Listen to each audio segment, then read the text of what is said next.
If you're searching for the best states to retire in 2026, don't start with the weather. Start with the laws. Because this year, a single phone call, in your own grandson's voice, generated by AI in under 3 seconds, can drain a retirement account that took you 40 years to build. And the state you live in quietly decides whether that call ever reaches your checking account. That's not a scare line. That's the reality most retirement guides are still pretending isn't happening. Erase what those guides get wrong. They'll hand you a list of sunny beaches, low property taxes, and cheap groceries. All fine. But none of it matters if a predator 3 time zones away can empty your Social Security before your coffee gets cold. The fastest growing threat to American retirees in 2026 isn't inflation, isn't the market, isn't even healthcare. It's a quiet, patient, multi-billion-dollar scam industry, built around voice cloning, fake crypto dashboards, and polished senior advisor websites designed to look exactly like the real thing. And erase the kicker. Some states have spent the last 2 years rewriting their elder protection laws to stop these scams cold. Mandatory bank holds, dedicated task forces, fast-moving advisor enforcement. Other states have done almost nothing, and predators know it. That gap, not the sunshine, is what separates the best states to retire in 2026 from the ones that'll cost you everything. Let's start with how I'm picking these states, because safe is a word that gets thrown around a lot, and it means very different things to different people. The first thing I look at is whether a state has what's called an elder financial exploitation statute with real teeth. The difference matters. In a passive state, if your bank notices a strange wire transfer from your account to a brand new crypto exchange, they might call you, they might not. In an active state, that same wire gets a mandatory hold, a mandatory report, and a mandatory check-in from Adult Protective Services. Same wire, totally different outcome. Scammers know exactly which states have which rules. Trust me, they study this more carefully than most of us study our own 401k statements. The second thing I look at is cyber infrastructure, specifically whether the state has a dedicated task force for elder fraud. These aren't symbolic units. A real task force has prosecutors who only handle elder cases, investigators who speak the language of wire fraud and gift card scams, and a hotline where a human answers in under a minute. You can tell a lot about a state by how quickly someone picks up that phone. Some states will route you through a general fraud line, where you'll spend 45 minutes explaining what a deepfake is. Other states have people who already know, because they worked 80 of these cases last month. The third thing is the tax structure, but not for the reason you might think. A state with no income tax isn't just friendlier on your wallet. It's friendlier on your privacy. Erase the kicker. Every time you're forced to hand over financial documents to some middleman, a tax relief specialist, a refund recovery service, a senior tax clinic, that isn't quite what it claims to be. You're widening the circle of people who know what you have. States that keep your filing simple and keep the middlemen out of the picture are, almost by accident, scam-resistant states. That's not a coincidence. That's a design choice you benefit from. And the fourth thing is enforcement on the advisor side. Every state licenses financial advisors on paper. Only a handful actually pull licenses quickly when an advisor takes advantage of a grieving widow. You want to retire in a state that moves fast on the bad ones, because the slow states become magnets. Predators don't stay where they get caught. They relocate to where they don't. With those 4 lenses: elder laws, cyber task force, tax privacy, and advisor enforcement. Let's walk through the 5 states at the top of my list for 2026. Start with New Hampshire. I call it the quiet fortress. It has no broad state income tax on wages and no general sales tax, which sounds like a finance talking point, but in practice it means something deeper. It means that when you retire in New Hampshire, you are simply not in the filing ecosystem that scammers prey on. You don't need a tax preparer calling you in March about a refund you didn't know you had coming. You don't need to forward your 1099 to some outfit that promises to maximize your return. There's just less paperwork flowing out of your house. And paperwork flowing out of your house is how scammers figure out what to aim at. On top of that, New Hampshire has been steadily tightening its elder abuse statutes, with banks now legally empowered to delay suspicious transactions when the account holder is over a certain age. That delay is huge. Most voice clone scams rely on speed. They want the money moved in 90 minutes, before your daughter can drive over and ask what's going on. A state that lets your bank pump the brakes for 72 hours is a state that turns a scammer's best weapon against them. Next, Florida. I know. Everyone makes the joke about Florida. But set the jokes aside because the numbers tell a different story. Florida has, by necessity, built one of the most sophisticated senior alert and financial crime response networks in the country. When your neighbor gets a suspicious call about grandson Tyler needing wire transfer money, there's a real chance that within a week a local sheriff's office has a flyer in every mailbox and a recorded message going out through a community association. Florida has also leaned hard into banker training. Tellers and branch managers in retirement-heavy counties go through formal workshops on how to spot elder financial exploitation at the counter. A teller who's seen the pattern 50 times will politely stall and call a supervisor when a 78-year-old shows up, wanting to withdraw $9,000 in cash for a prize. That pause is the difference between a recovery and a tragedy, and the density factor matters. In a condo building where half the residents are retired, there's almost always someone down the hall who heard about the exact same scam last month. Loneliness is the soil scams grow in. Community is the herbicide. South Dakota is the one I get the most questions about, because most people only know it for two things: Mount Rushmore and the winters. But in the financial world, South Dakota has been quietly building itself into one of the most protective trust jurisdictions in the country. It's where sophisticated families set up structures to shield assets from lawsuits, divorces, and yes, fraudsters. Now, you don't have to be a billionaire to benefit from that climate. What matters is that the state's entire legal culture has been shaped by taking asset protection seriously. That culture trickles down. Local attorneys know how to draft a living trust that doesn't leak information. Banks have stronger defaults on account access. And when someone does try to reach into a South Dakota account from 2,000 miles away, there's institutional muscle memory for blocking them. On the flip side, I wouldn't recommend South Dakota to someone who wants beach weather and 90-degree winters. But if what you want is a state that treats your savings like a fortress is supposed to, South Dakota earns the spot. Maine is the one that surprises people. It rarely makes anyone's top retirement list, because it's cold and it's quiet. But those two things are features, not bugs, when you're thinking about scam exposure. Maine has one of the lowest violent crime rates in the country, and just as importantly, it has some of the lowest rates of what law enforcement calls opportunistic door-to-door fraud. That's the roofer who shows up unannounced after a storm, the inspector who wants to check your basement, the utility worker who needs to see your breaker box. These scams thrive where neighbors don't know each other. In Maine, they still do. In a lot of small coastal and inland towns, a stranger walking up your driveway at 4 in the afternoon gets noticed, sometimes called in, sometimes met at the end of the road by a neighbor who wants to know what's going on. That social fabric is not a number on a spreadsheet, but it is possibly the most underrated safety feature of any state in 2026. Add in Maine's active elder abuse reporting network, and you've got a place where scams struggle to find oxygen. Arizona is the fifth one, and I think it's the most interesting from a legal enforcement angle. Arizona has taken an unusually tough line on financial advisors who exploit older clients.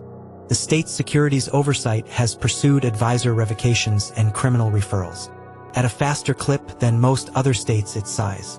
For a retiree, that matters because most of the serious scam losses in 2026 aren't coming from a random foreign call center.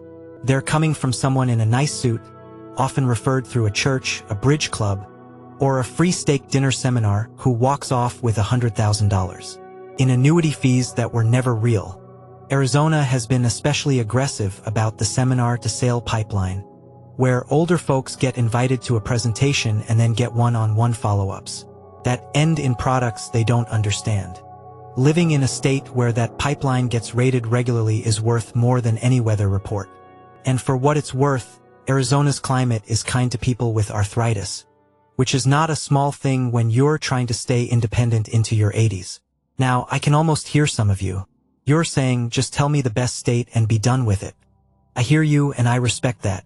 So erase the 10-second version before we keep going. If you want tax privacy and a quiet life, look at New Hampshire. If you want community density and a mature fraud response network, look at Florida. If you want legal fortification for your assets, look at South Dakota. If you want low crime, close-knit neighborhoods, look at Maine. If you want tough advisor enforcement in the Sun Belt, look at Arizona. None of those is a wrong answer. They're just answering different questions. But I want to spend a minute on something the comments on videos like this keep telling me, because it matters more than any ranking. A lot of you write in that you're not just worried about scams. You're worried about being alone when one happens. That's a very different fear, and it deserves a real answer. Scammers don't just target retirees because retirees have money. They target retirees who live alone, who have recently lost a spouse, who haven't seen their adult kids in a while, who don't have someone to say, wait a second, that call doesn't sound right. The reason a place like Florida works so well isn't the sunshine. It's the fact that there's almost always a neighbor willing to come over and sit with you while you call the number on the back of your bank card. The reason Maine works isn't the postcards. It's that the lady at the post office has known you for 6 years and will flag it when 3 checks in a row show up from a company you've never mentioned. You cannot underestimate what a second set of eyes does to a scammer's business model. A scam that works in a vacuum falls apart at a kitchen table with 2 people reading the same email. So when you think about relocating, don't just look at tax brackets.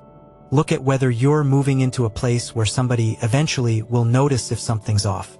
That's a safety feature no state can legislate into existence, but some states make it a lot easier than others. Alright, let's talk about the scams themselves, because even the best state can't protect you from a phone call you answer at 2 in the morning. In 2026, 3 patterns are doing most of the damage, and I want you to be able to spot them without any tech background at all. The first is voice cloning. It's the one that keeps me up at night, because it's the one your instincts will fail on. A scammer only needs a few seconds of audio, often scraped from a social video your daughter posted 6 years ago, to generate a real-time voice that sounds indistinguishable from a loved one in distress. The call comes in at an odd hour. The voice is crying, panicked, maybe says there's been an accident, maybe says they've been stopped by police somewhere they shouldn't be. The voice begs you not to tell the other parent. Then comes the request. Wire transfer, gift cards, a lawyer whole, get on the line. The whole script is designed to short-circuit your thinking by hitting your love first and your logic second. Erase the defense and it costs nothing. Sit down with every member of your family this week and pick a code word.